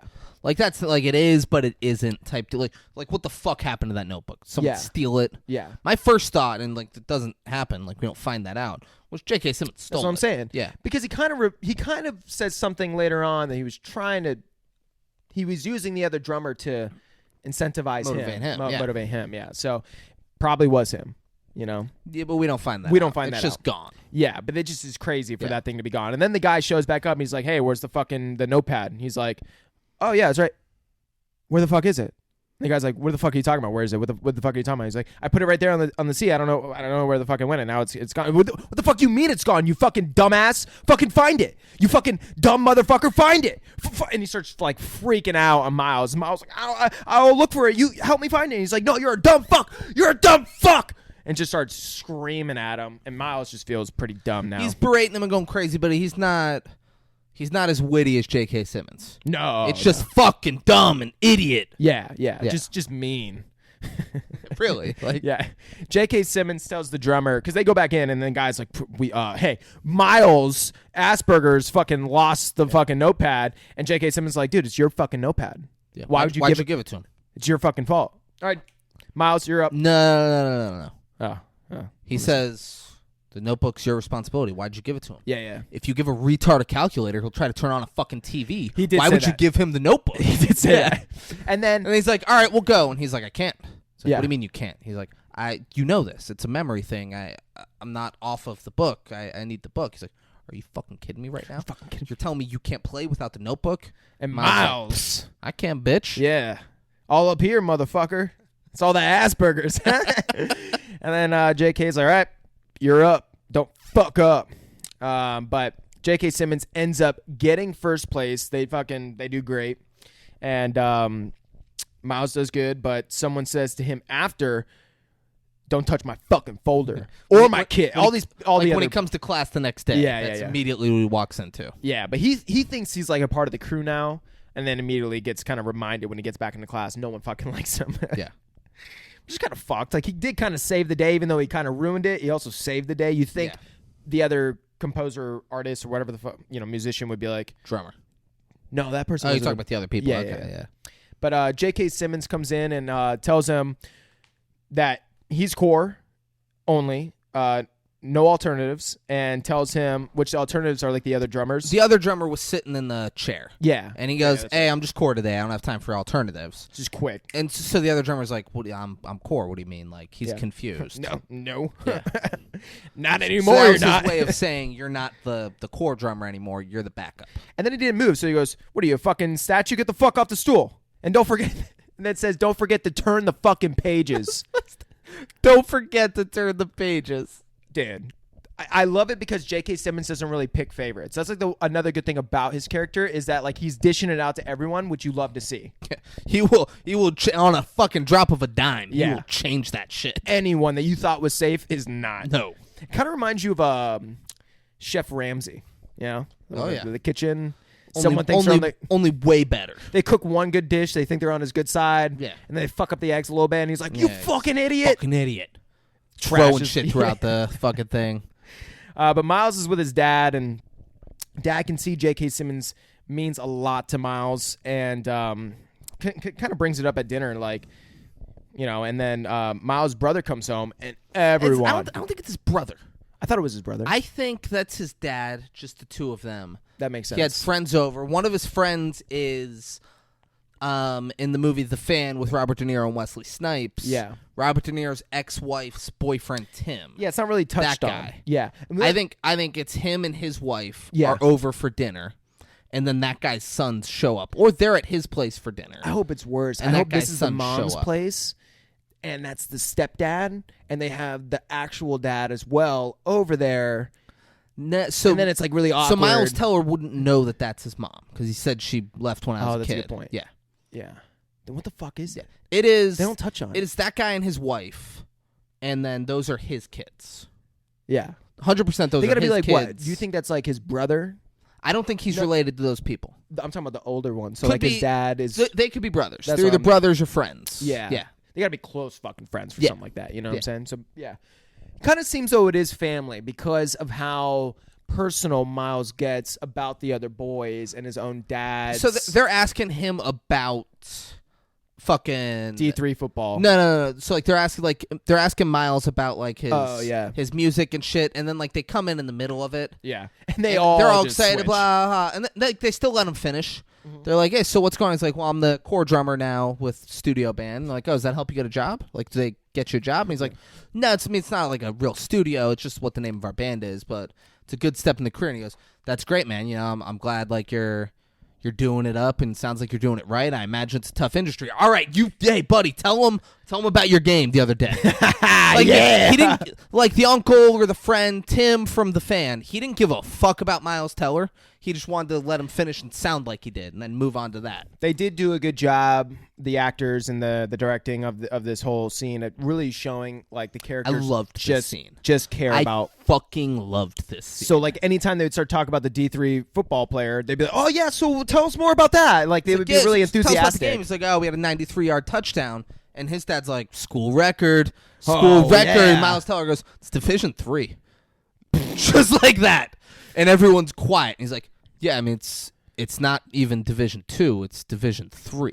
And then the other guy's like, "Well, you know, if you think it's like that, why don't you come out and play with us for a day?" He's like, "If you think we're a joke, why don't you come play with us?" No. Yeah. Or why don't you come play with us? Come play with us. He goes, 4 words you will never hear from the NFL. Bada bing, bada boom. Yeah. And his dad says, or the Lincoln Center, which is where like jazz musician plays. Shitty of his dad. Super shitty. Yeah, super cunty. I mean, you could be like, hey, quit being an asshole. Yeah, but you don't be it Miles. back. It Yeah, just shows where that you- stems from. Yeah, you don't say you'll never make it either. All right, fucking- you're both losers. It's crazy too because then Miles starts to really like back up his shit. Like, no, I'm actually performing in one of the best jazz groups of all time. So basically. the other kid's dad, when Miles said it's Division 3, it's not even Division 2, it's Division 3. The guy goes, "You got any friends, Miles?" He goes, "Nope." Yeah. Why do you think that is? Like, I'm not sure. It's not really something I really focus on, or worry about. He's like, they have friends. He goes, yeah, Charlie, none of us were Charlie whatever's name. And his dad's like, yeah, he died at 36, alone and full of heroin. He goes, I'd rather die 36 alone, broke, alone, full of heroin, and have people still talking about me decades later than old and sober. The family makes a good point here. They're like, dude, you'll have your friends in your family, which is like the most important thing. And Miles is like, none of us were friends with Charlie whatever, and we're still talking about him. So they both have good points, but it's like they both just have different priorities. Yeah, exactly. Miles, and they're both being shitty about it. Exactly. They're unhealthy people with different priorities. Exactly. Miles like, I want to be one of the great drummers of all time. I want to be known. That's all I care about. Yeah. All right. I don't care about bragging about Division 3 football or having friends. Yeah. It's like, oh, and he said they have friends. He's like, great, and I'm sure he'll be a great school board president one day. Yeah. And they're like, oh, is that it? You think you're better than this? He's like, oh, you fucking nailed that one, huh? Yeah. But I like it because Miles ends up going into it more about how he's basically the best drummer in the country, performing with the best band in the country, and literally no one gives a fuck. Yeah. He doesn't say that. He but doesn't he's super cocky and being like, Yeah. But then Miles ends up leaving after, the back and forth, basically, of insults and stuff. And we see everyone at practice the next day, and Simmons tells them to get out of here, then tells Miles to stay after, basically like ending class, and tells Miles to stay after class, and then makes him and this other kid compete for the spot. It's the guy who was in the first scene. Yeah. The core drummer in his last class, and Miles was the alternate. Yeah. So the step down class. Now the other drummer stepped it up. And JK also kind of like hyped up the kid. He was like, oh, yeah, he's been practicing a lot on his own. Yeah, saw him practicing, doing blah, blah, blah. He's doing really great. Yeah. But JK stops Miles, tells him it's not quite his tempo. So he gives Miles like a thing, like a new sheet music to play. Yeah. Mm-hmm. And then he's like, yeah, so I'm going to have you both play it, and like we'll have a little competition here. Yeah. I was like, okay, so I want to play this? Yeah. He's like, yeah, and he's going to play it too. He's like, oh, this? He's like, yeah, I gave it to him this morning. So that guy's had the sheet music all day, and he's been practicing it. Exactly. That he's coming in Miles. And you can tell Miles is like upset about this. He's like, dude, he feels like he's already earned the part. Yeah. And now he's having to like re-earn the part again. Or at least that's how he feels. And so, he goes and he starts doing it, and J.K. Simmons immediately is like, not quite my tempo. Other kid goes in, and Simmons tells him to stop and says, perfect. Fucking perfect. Nailed it. Miles says, are you fucking serious? That shit? Are you like, fucking... let me go again. He's like, no. He's my guy. Yeah, that's the guy. Fucking No need to hear you again, Miles. But Miles follows after J.K. Simmons, and Simmons yells, not now. Like, he goes into his office. Simmons on the phone immediately. But it's weird because, like, Simmons is having this other thing going on. You can tell he's got something else going on. Yeah. And he's just not having it. So he's like, not now. He fucking yells at him. And he goes, if you want to be a part of it, you got to fucking earn it. And then Miles like, all right, fuck. And he leaves. But Miles ends up going back, and this is when his character is like the most broken in a way, and tells his fucking girlfriend, this is fucked up. This is one of my favorite scenes fucking ever right here. So he's like, I'm going to keep pursuing, my art, and he's going to start practicing so much that she's going to start to resent him, and that he wants to be great, and she would want him to stop doing, so he's saying, I'm not going to have enough time for you because I'm going to be doing my music and all this, and you're going to resent me from spending all this time doing the music, and you're going to want me to stop, and I'm going to resent you for wanting me to stop. So for that reason, I think we should break up because I want to be one of the greats, and I think you'd prevent me from doing that. She's like, what the fuck is wrong with you? She says, all right, so just to recap, you have goals and are just all around better than me, and you think that you'll resent me for not being as driven and as good as you. So for that reason, you think we need to break up. He goes, yeah, exactly. Yeah. He's not being an asshole by saying this. Like, that's like what's knows off with him. J.K. Simmons has put him in this corner where he has to be the him, like, best. it makes sense, and she's not going to be upset. It's like, yeah, exactly. She's like, what the fuck is wrong with you? Yeah. She's like, you're right. I don't think we should be together. Yeah. And he's like confused why she's upset, and then she leaves. Love. It's hard. You're telling me, kiddo. Can't beat that with a drum, can you?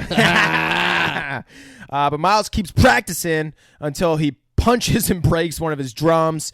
He's fucking ice in his hands. They're all bloodied up. He's like sticking his hands in ice water and just fucking red the second he sticks his hands in. It's a couple times full of blood. It's a little too bloody. It looks like he got stabbed in the main artery or something. Like, it's not just like some cuts on the fingers. No, it's a puddle. Go to the hospital. Yeah, you've lost a significant amount of blood, bro. But the new drummer feels confident. This guy is like cool, calm, clay. He's like, I'm the cucumber. And J.K. Simmons says he's sorry and to put the instruments down real quick. Then puts in a CD and tells him to listen and says 6 years ago he came across a kid who started with a lot of hope, but he barely squeaked in to begin with, and he was struggling, but they didn't see what I saw. I saw a student at the school. Yeah, 6 years ago, this kid that I used to teach.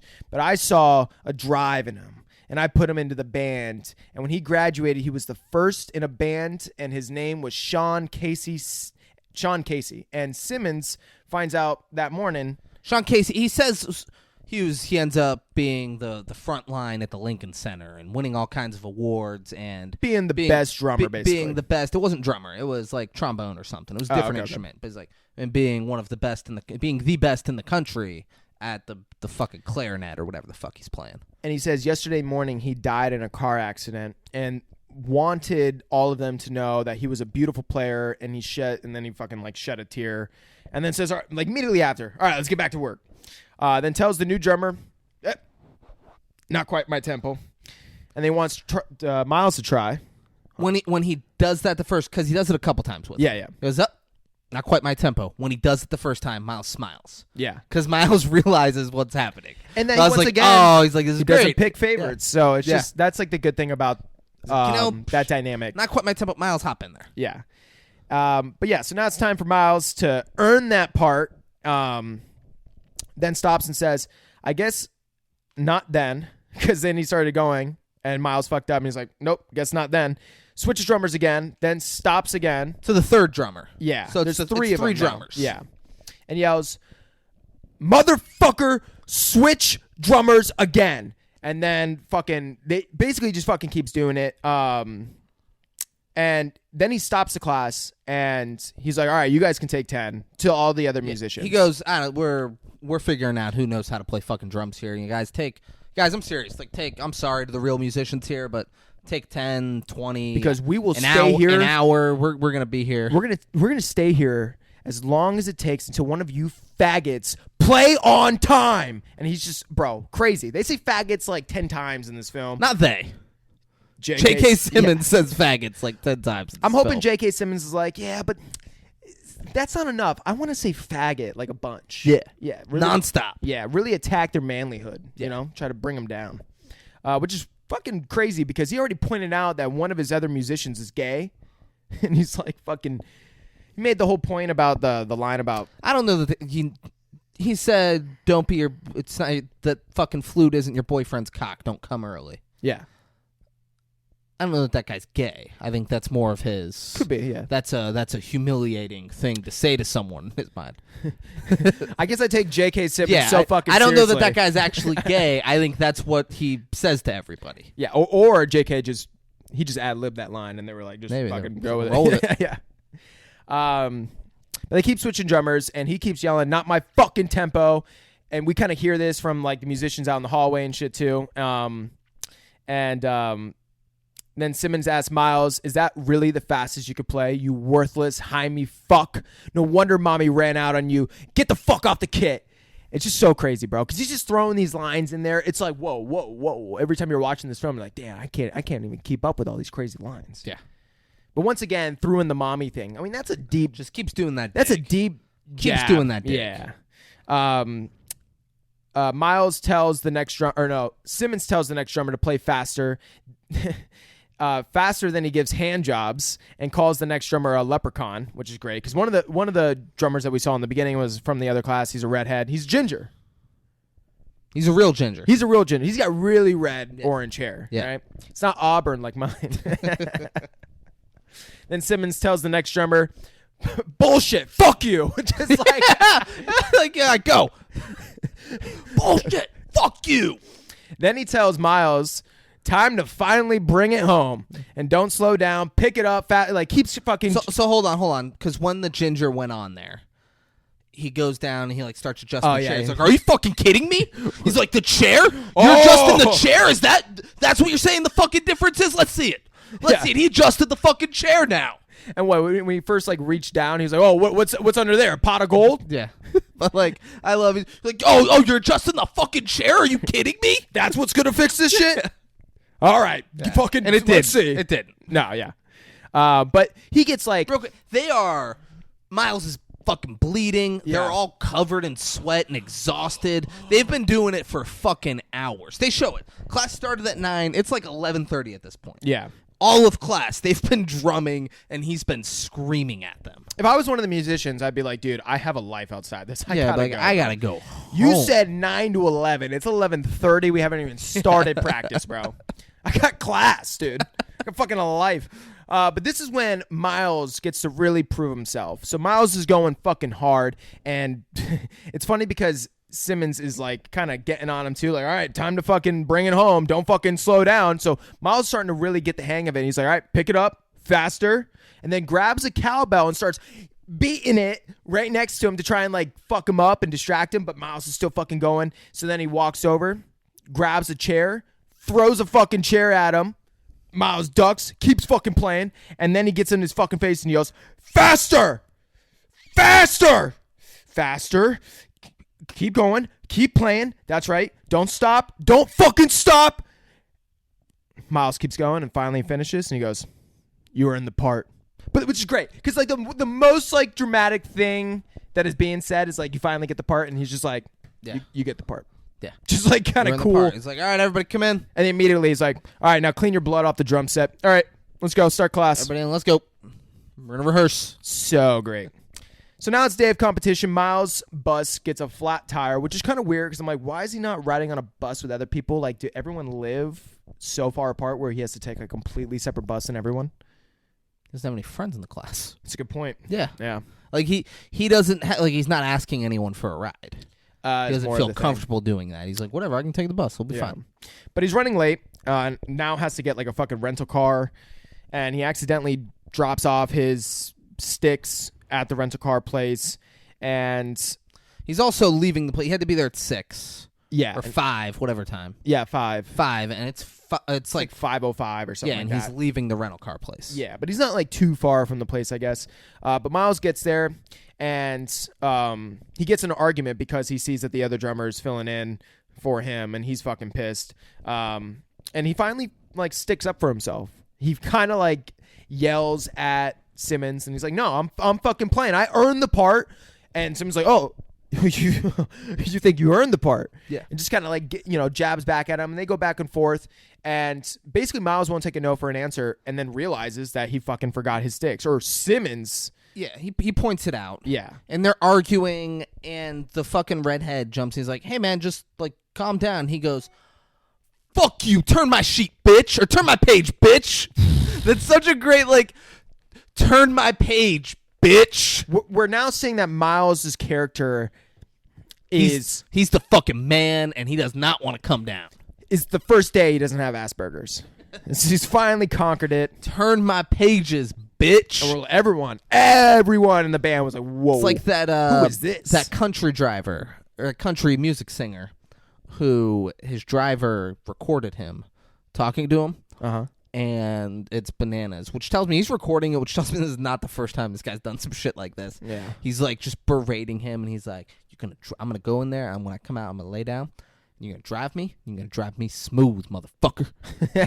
Drive me smooth, motherfucker. He also calls him a cunt. Damn. He calls it. I'm gonna say that next time on an Uber. You lying cunt. He's like, you want shit to do? All right, while I'm on the stage, you're not driving. Why don't you wash my clothes? Whoa. You find somewhere to wash my clothes. You're like, who the fuck is this guy? Damn. I need someone like that. Turn my pages, bitch. So after they get in an argument, Miles is like, I'm fucking gonna be here in time. I'm gonna go grab my shit. Keep me the fuck on. And he drives really fast. He's like on the phone. He's like, no, you fucking tell him to wait. You fucking tell him to keep my spot open. Yeah. You fucking get my pages ready. And it's 5:33. They were gonna go on stage at 5:30. Yeah. And he's yelling like, no, I'm on my way. I'm 1 minute. I'm walking in right now. He says, I got locked in my car. Yeah. Is what he said. And the guy's like, no, you're driving right now? He's like, no, I'm not fucking driving. I'm locked in my car. I don't know how to get out. Yeah, like as if that's better. But we see him, he get his sticks, and he's hurrying up. And the moment he ends on that phone call, he gets fucking hit by like a semi-truck. Like, dude, and he gets out. He's all bloodied up. Yeah. Oh, yeah. That, yeah. I heard that. There Gets we go. out, and he's like looking at the time, and he's like, my sticks.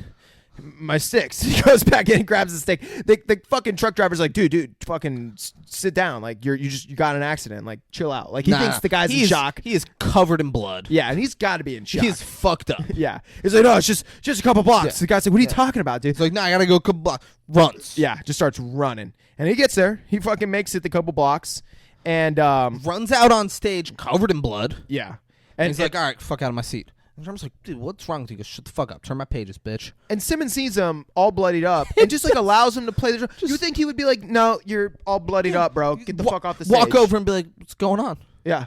He's like, I'm fine. I have a concussion, but I'm good. He'd be like, no, man, you go to the back. You're fine. Like, yeah. Like, go to the back. Go get checked up on. Covered in blood. You have a head injury. You can't fucking play. But he does. And they perform, and Miles can barely hold on to the sticks because his fucking hands are fucked up and bloodied. And Simmons stops the man because he's fucking up so bad and tells Miles stops. He's like face down on the drum, not playing anymore. Knows he fucked up too. Yeah. And Simmons just walks up to him and goes, "You're done."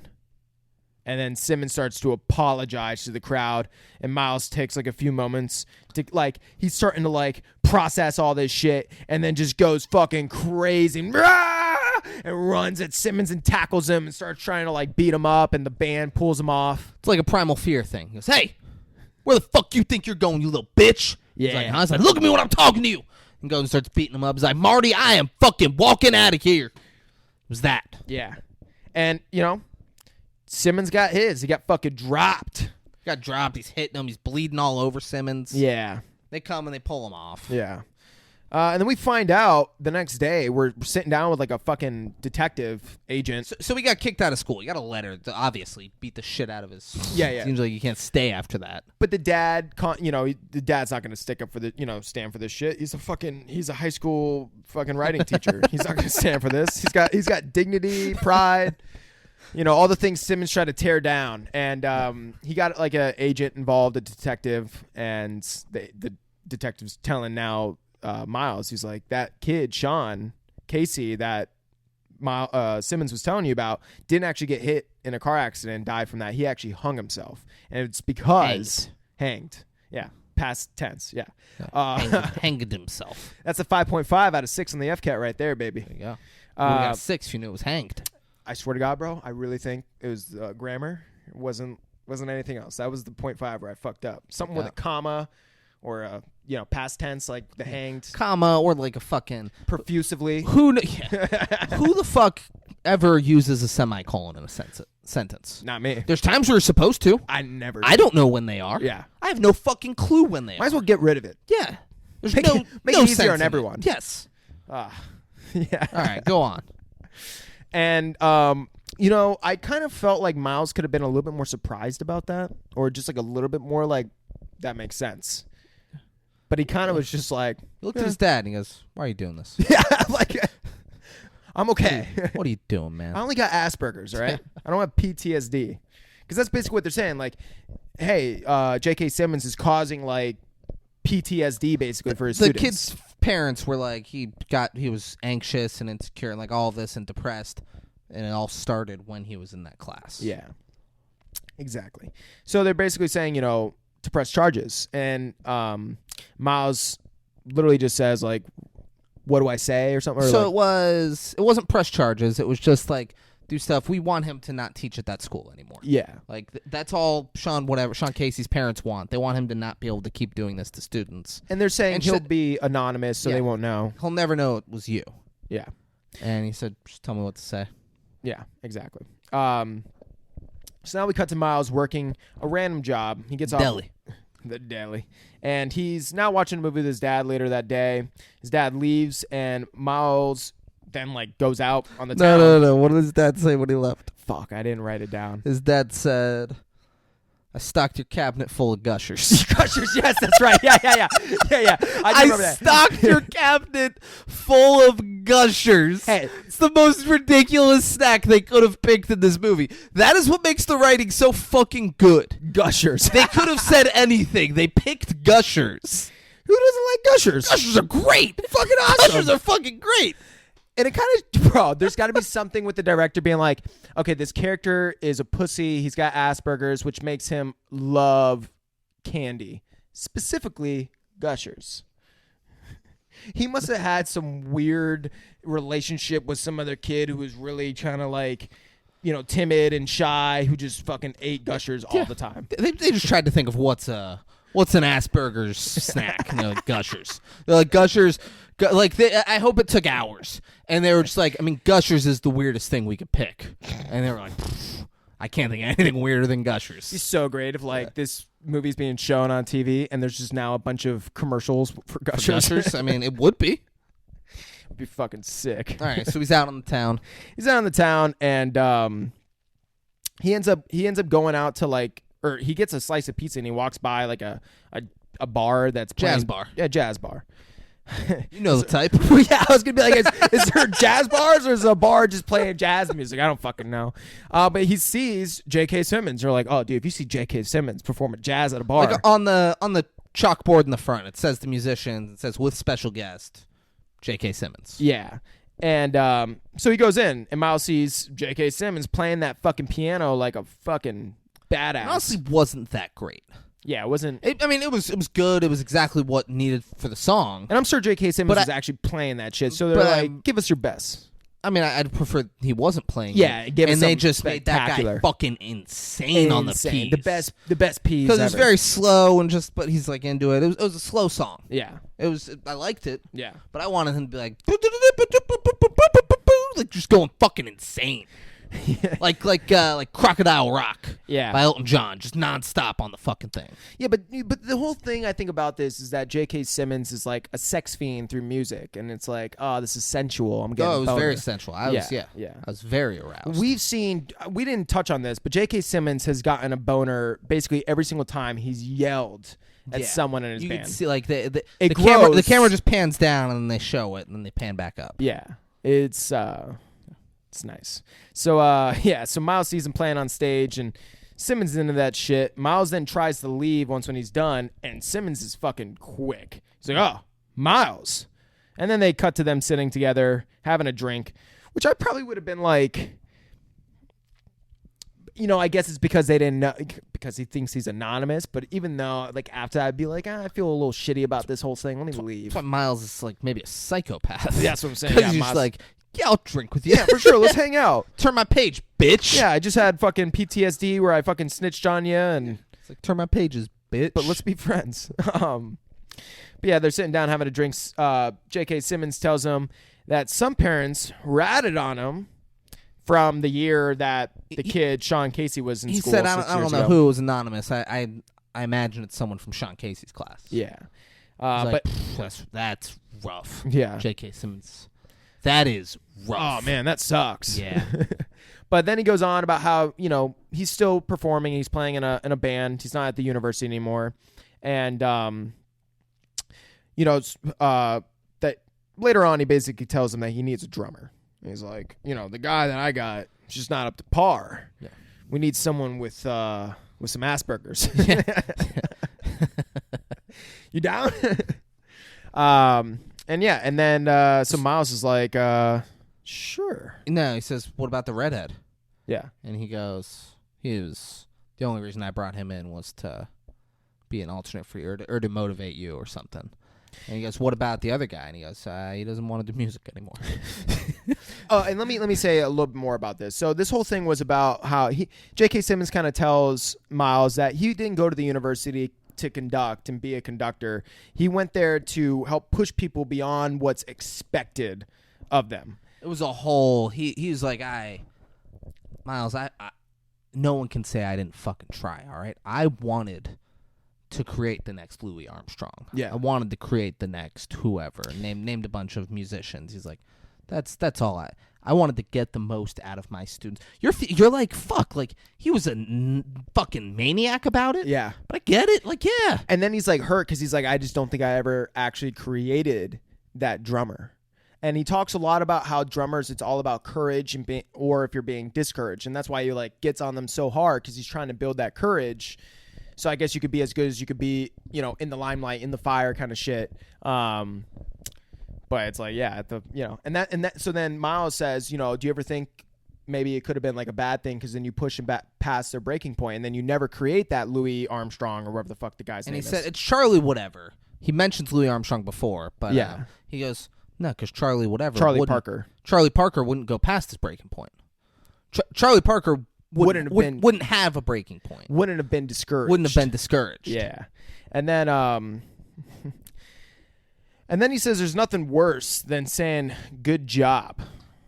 There's no worse phrase in the human language than good job. It's like, damn, that's true. That's like those participation trophies they're giving out to everyone. Yeah. Everyone, you know, be bragging about that. Like, here's me in T-ball. Look at Who's that bragging trophy. about that? I know. Little kids? Yeah. Is that- yeah. You like. Yeah. Fuck. This, You know an adult who's like, eh? Yeah, but we didn't win. We weren't keeping score. It was all about the fun of it, but I got the trophy. Like, all right, man, that's cool. And then Miles asks, but is there about the whole line with the Charlie Parker kind of thing, and whatever. So we jumped all around. But the in last this thing scene. I'll say is Simmons said he'll never apologize for him trying, for the way that he tried to like get on everyone, which kind of like doubles down for Miles to be like, fuck, I'm never gonna get my apology that I'm deserved. You know what I'm saying? But then tells him to, you know, take the weekend and think about it, and about playing for him. yeah, about playing with him, and oh, bless you. Thank you. Shut the fuck up. No. Bullshit. Fuck you. So Miles goes to his room and sets up his drums and calls his old girlfriend to invite her to the jazz thing. So apparently Miles is, you know, chosen to be in the band and now wants to reconnect with his old girlfriend. Calls up his girlfriend, and she's on the fence, and she says she has to check with her boyfriend, but she doesn't think that he's into jazz music. So, I don't know. He's like, all right, yeah. Well, maybe I'll see you guys. Fucking crazy that she would. It was just so weird, kind of hearing her be like, "Yeah, but you know, I have a boyfriend, and yeah, I just don't know if he's like into jazz music." Yeah, is I all. have to check with my boyfriend, but I don't know if he'd want to go listen to fucking jazz music. Kind of says that she's still into him, but you know, she's not gonna like break up with her boyfriend to, you know, Or she doesn't have a boyfriend and she wanted to see if he called and was like, hey, I'm so sorry about the way I act. That's a really good point, all that too. was, hey, come watch me. I'm doing really well. Come watch me do this thing. That's a really she good was point, like, too. Oh, fuck you. Or she's a freak, and she was trying to build up like a threesome. Yeah. Taking advantage of fucking kids with Asperger's. It's Yeah, I fucked mean, up. that's the freak part. Other than that, I think threesomes, it's not freak. yeah. Like, you're allowed to have a threesome. So he's about to lose his shit, but he still gets dressed up, bandaged up to go play. He's like, it's another little montage of him putting on Band-Aids. Montage. It's not a real montage. Doesn't Not get real. full. Doesn't He get looks full. out the door, though. He's at the place now. He's at the fucking Coliseum, wherever it's called. In Rome. Rome, yeah. And Roman Coliseum. looks out the doors, and Dad is there, his biggest supporter. That guy's awesome. That's front row center. Yeah. He's like, Yeah, doing right, it. Let's right. go. Yeah, right. Simmons tells them, everyone out there doesn't forget, so this could either help your career or break it. All right? So it's basically J.K. Simmons is like, all right, this is the time, right? You're either going to fucking... He's giving him that talk. He's also way nicer to this group than he was the studio. Yeah. So he's like, let's go out. Hey, I'm proud of you guys. Let's go out there, have fun. We're ready. We're prepared. Yeah. But they don't Tonight's fucking the night. forget. So if you fuck up, this is it. Yeah.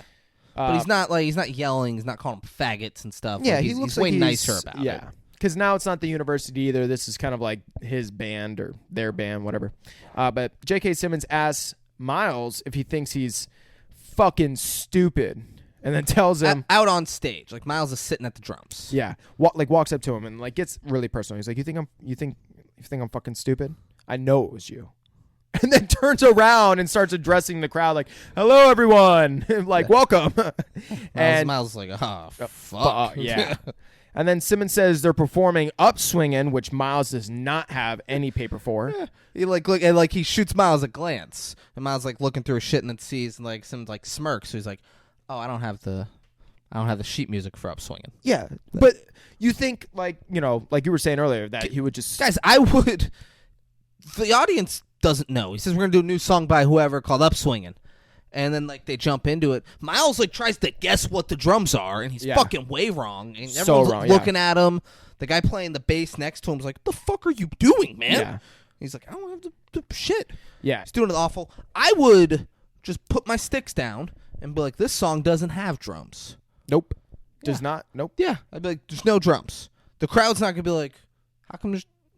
I know Upswingin' has drums in it. Yeah, and then if J.K. Simmons was to get on me, I'd be like, you fucking play the drums then. Yeah, I'd be like, I don't have sheet music. We didn't go over the song. It's like, fuck you, man. Yeah, dude. Yeah. Just leave it at that. Yeah. But instead, Miles fucking like embarrasses himself and Really bad. They cut the lights. J.K. Simmons, apologizes to the crowd. Miles starts to walk off. His dad is just waiting. He walks over to me and says, you're done. Yeah, he does say And, that. and Exactly. he walks off, and J.K. Simmons is like happy with himself. Yeah. He finally feels like he's... Dad goes backstage. They hug. Yeah. And Miles is like, no. This isn't how it ends. This fucking high school English teacher isn't going to console me. Fuck The no. fuck off of me. Yeah. Walks back out there. Yeah, and everyone's looking at him like, what the fuck? What are you doing back here, bro? But yeah, he's walking up like a fucking boss. Simmons got a literal boner, even though he's trying not to show. He's like pushing it down in his pants. Because Miles isn't discouraged. That's his big thing. He's like, fuck, dude, I love when a man... He's still angry right now. He is. He is still angry. He tells the crowd, you're getting too early with that. He tells the crowd, all right, we're going to slow it down now. And Miles just starts playing the fucking drums crazy. And you could see J.K. Simmons' boner. But he doesn't want the crowd to know he's not in control. He's still fucking pissed. Because he tells me, he goes, fuck He's trying to act pissed. He says, fuck are you doing? But he's getting turned on. And then Miles, the bass player's like, what are you doing, man? He goes, follow my lead. Caravan. I'll cue on you my in. signal. I'll cue you in. Then does that. J.K. Simmons goes, I'm going to gouge your motherfucking eyes out. Yeah. Says to him on the thing. And he plays. And then they start playing the song Caravans. J.K. Simmons is like, all right. And then, like, conducts it. Yeah, Miles Turner's like the fucking conductor now. And then J.K. Simmons is like, that's fucking hot. And then he starts conducting too. Yeah. They start conducting on each other. But yeah, so now Simmons is rock hard. Miles just took fucking charge. Simmons then goes, Simmons is trying to keep, Simmons trying to keep it in his pants. You wrote that? Yeah. And then, well, no. And then I wrote, Simmons is just trying to play with it with his hands in his pants. He's got his back turned to the crowd. He's got one hand. So now he's starting to flick the wrist, conducting everyone. But he's got his other hand in his pants, conducting his penis. Miles keeps going after Simmons says fucking stop, and then the lights fade. It's like the song's over, and he does not stop playing. Yeah, and he comes over. Keeps going. He comes over and goes, he calls him Andrew. He has not called him by his first name all movie. Yeah. He's been calling him Neiman. Yeah. His name's Andrew Neiman. He goes, Andrew, what are you doing, man? Like, as if they're friends. As if Andrew's going to be like, oh, sorry. And he goes, I'll cue you in. And then just keeps fucking going. That's what. So he was annoyed and pissed at Miles this whole time. When he does this, they talked earlier about when the cymbal got thrown at Charlie Parker's. That's all an act. When the cymbal got thrown at Charlie Parker's head earlier, he was like, and then the next time he was on that stage, he played the best goddamn solo anyone fucking ever heard. Yeah. So now Miles is doing that, and he's like, now he's happy. Now he's like, oh, I fucking love this kid. This kid's fucking awesome. And like is watching him and getting into it and like fucking playing it with him, telling him where to go, up, down, and then gets the rest of the band in on it. I think you're kind of mixing up happy with coming. So this is too ridiculous of a movie for you to really hone in on the fake sexual nature of the movie. Let's say J.K. Simmons didn't nut in his pants. Fine. Later, he went home and fucking masturbated about it. 100%. Yeah. But he's a goddamn professional, Braden, all right? He's keeping it together on the fucking stage, all right? He kept it in his pants. All right? He kept his shit together while he was on the stage. This is true. He's a fucking professional. You got anything else other than cum jokes? Because that's the end of the movie, unless I'm missing something. No. So he's going ham, right? He keeps going. Like, Miles is getting better and better. Fucking wild scene. Like, I don't know drumming, but it's fucking amazing drumming. Just took it to another level. And there's a part where he hits the drum too hard, and it keeps one of the drums, like, slanted. J.K. Simmons comes up, fixes it, and you're like, oh, man, that's cute. Like, he's on board now. And he's, like, looking at him like, yes, this is my dream coming true. Yeah. Even though it's your dream, this is my dream. Then Miles starts to slow it down. Simmons like, slow it down. And start to pick it back up, pick it up. And he's like getting really into it. And then, this is the big part, they connect eyes. The whole thing was he had Asperger's, couldn't make eye contact, overcame his Asperger's, made eye contact with J.K. Simmons. They both nutted at the same time, and they finish off with the drums, and immediately the end. Boom. Straight to fucking... Great movie, guys. Straight to credits. Braden, great movie. Great movie. A lot of bullying. A lot of bullying. A lot of just trauma, aggression, a lot of just mean nature. Yeah. But you know what movie has even more of that?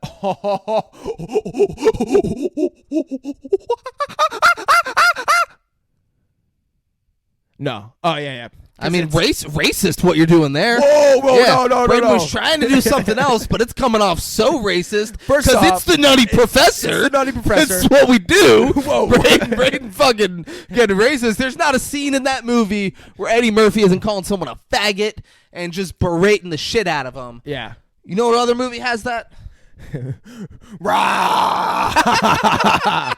Godzilla, King Kong. King Kong Godzilla movie, guys. We're going back to the movies. Woo! I can't wait. Oh, yeah. We're going to the movies. We're going to watch King Kong and Godzilla. Braden, something you might not know about Braden.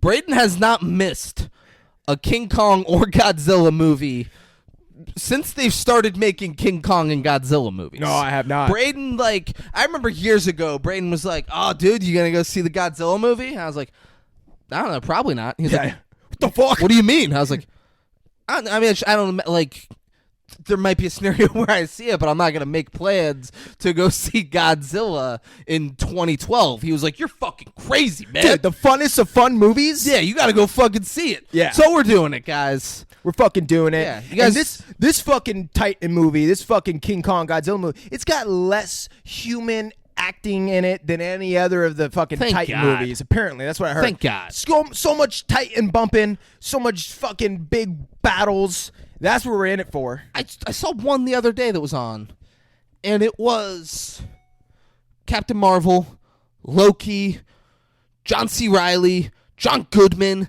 Samuel L. Jackson. I'm like, where is the fucking King Kong movie? Yeah, the Skull Kong I was Island. like, how did they get this fucking cast for this fucking movie? They say that's It like is the best insane. character one, where the humans have the best characters. Yeah, And you can because they say were that. like, they were like, let's get a ton of fucking top tier actors. I fucking hated and it. put them in this movie. Yeah, because that's not what King Kong should be. Yeah, but the best King Kong and Godzilla combined should just be a fucking slaughterhouse. The best human acting has got to be when they had the dude from fucking Breaking Bad in it. When the first Godzilla movie, Jesse?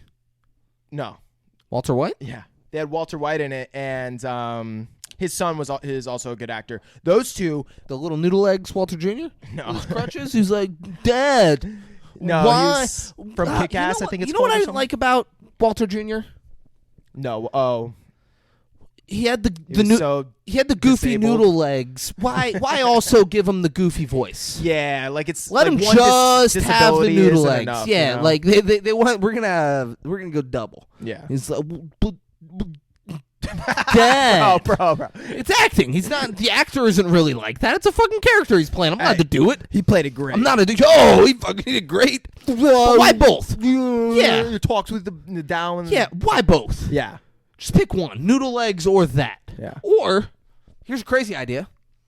Fucking neither. Yeah. Just have him be a normal kid.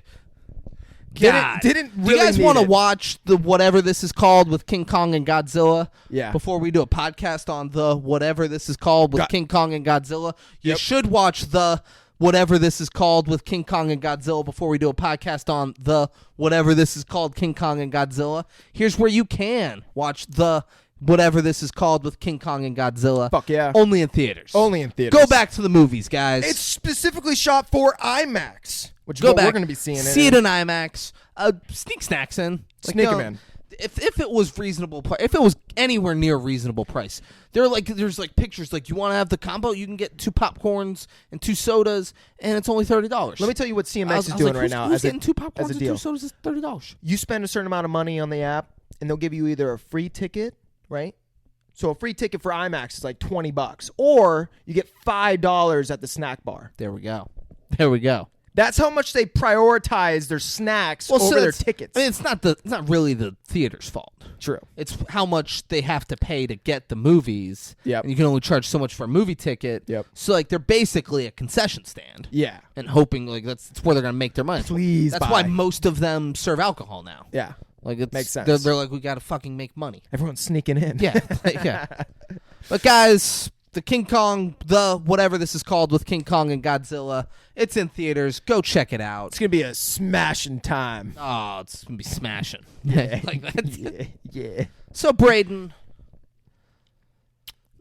we did this movie. Mm-hmm. Whiplash. Yeah. This is 2 weeks in a row. I forgot the name of the movie at this point. I We did didn't. Whiplash because it was your pick. Uh-huh. We're doing next week because it was also your pick. It's a great pick. we did Kangaroo Jack last week because it was my pick. It's a nice pick. Let's say someone's watching this right now. Let's say someone's listening to this right now, and they're Oh my like, yeah, God. Whiplash was great. Uh-huh. Kangaroo Jack was great. Can't wait to hear the whatever this is called with King Kong and Godzilla in it next week. But I want them to do my favorite movie. Brayton, how would they go about asking us to do their favorite movie? They just got to fucking comment or send us a message on anywhere. Really, Not mostly anywhere. through Instagram. Only on Instagram. Yeah, Instagram. Yeah. No one reached out saying they want to run our website. That's still on the table. Yeah, it's still on the table. Still on the table. Run the website. Be involved with the fives. I'll tell you what. There's 8 billion people. There's got to be one person out there. I'll tell you what.